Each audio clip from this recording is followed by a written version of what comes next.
when, I don't know if you remember, especially back in the 70s and 80s, when you weren't feeling very well, it was always chicken soup. Always chicken soup. And in a Chinese household, we always had a dish called congee, or soggy rice, or otherwise known as juk. And that is a soupy rice dish. Again, it had pork and chicken and ginger and all those medicinal things in there. So this is, I suppose, my nod to being ill and eating fantastic food that makes you feel good.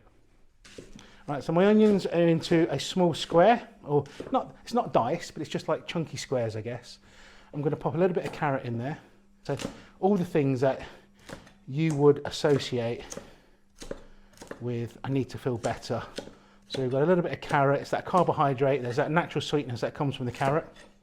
And all I'm doing now, guys, I'm just going to brown off the chicken and cook it through. Back to chopping my carrots.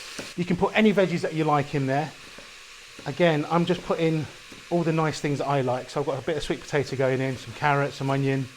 I'm going to pop in a bit of normal potato as well, because I think potato in curry always tastes really nice. I have some normal potatoes here as well. These are just baby potatoes or small potatoes that I've just chopped down. And I will keep them in the water just until I'm about ready to use them, because I don't want them going brown.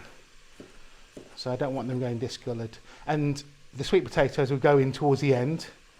These potatoes and the carrots can go in a little bit earlier because they will need to just cook through a little bit. But the sweet potatoes cook really quickly. Cooking is just, like I say, Chinese have got sayings for everything really. And there is one particular saying that the Chinese believe that eating is as important as breathing, because you can't live without eating, you know, you will die. Especially in my culture, the Chinese culture, food is a way of showing someone that you care. And that's very much what we do. So when we do have friends that aren't very well, we do like to try and cook for them. If we meet with friends, and even if it's just a social event, we always tend to go out and eat. So everything revolves around that dinner table and eating fabulous food. And you know, I think that was something that's going to stay with me forever really. Now, another reason why I've cooked the chicken before I've added it straight into the curry is that you will find that impurities will leach out of the chicken, like the excess water and other bits. So what I'm able to do now is I'll just give this pan just a really quick wash out, and what it does, it just gets rid of away all those horrible impurities and the extra water that we don't actually need for this dish at all.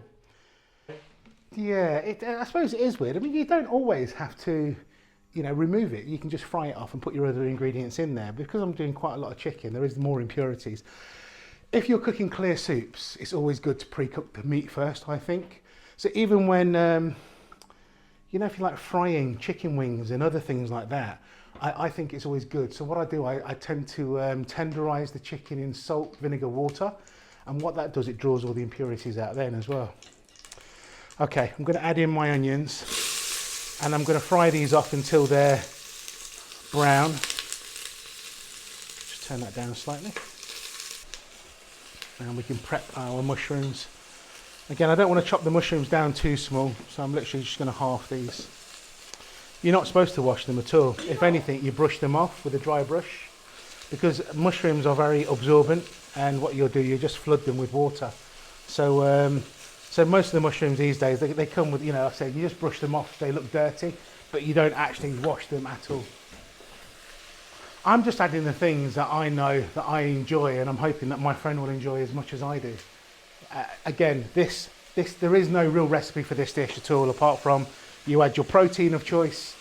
You add this amazing Thai paste. This is a Thai red curry paste that I'm using. And you just put maybe 2-3 tablespoons of this in. And then you thin that out with full fat coconut milk. If you're not very well, guys, let's go for the full fat stuff. Okay, so full fat coconut milk's going in.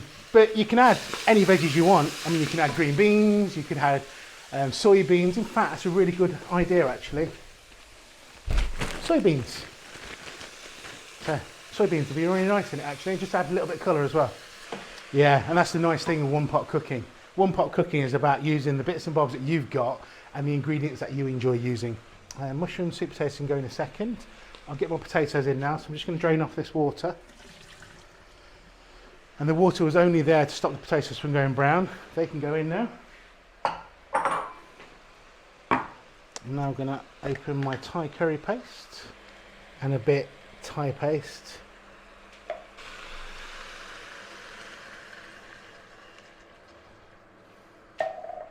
And what I'm going to do now is just a tiny bit of water, and then we're going to bring this up to the boil. I'm going to check the seasoning.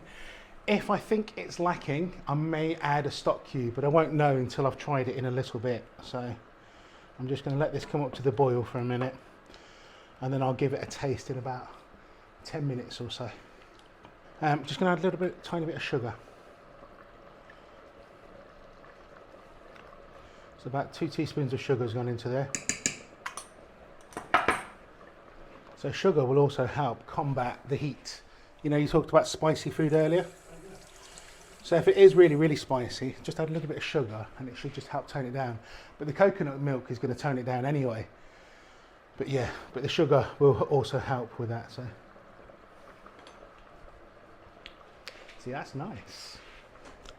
I learned how to cook and do loads of other things as well. You know, I watched mum and dad running a business, so I suppose I learnt business as well as cooking.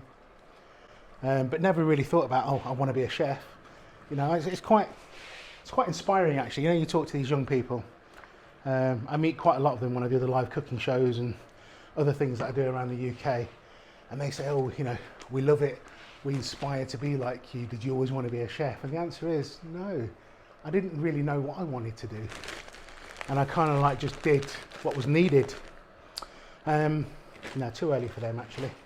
I am going to add the mushrooms now because I like my mushrooms cooked down, so they can go in. So everything but the soya beans have gone in now,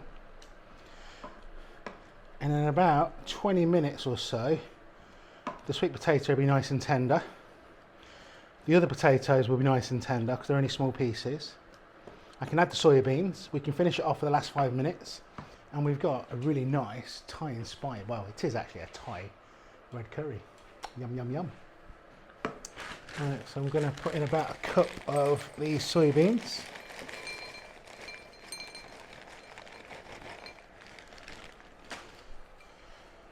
And this has been cooking now for about 20 minutes. So the potatoes are nice and tender, chicken's cooked, mushrooms have plumped up with that coconut milk. In go my soybeans. And that needs about another 7 minutes now before we can try it.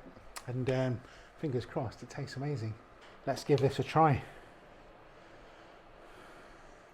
Just a little bit of spice. The coconut and the sugar, coconut milk, should I say, and the sugar toned it right down. But it's got a really rich, deep flavour. Let's try some onion and potato now. Those potatoes are so tender.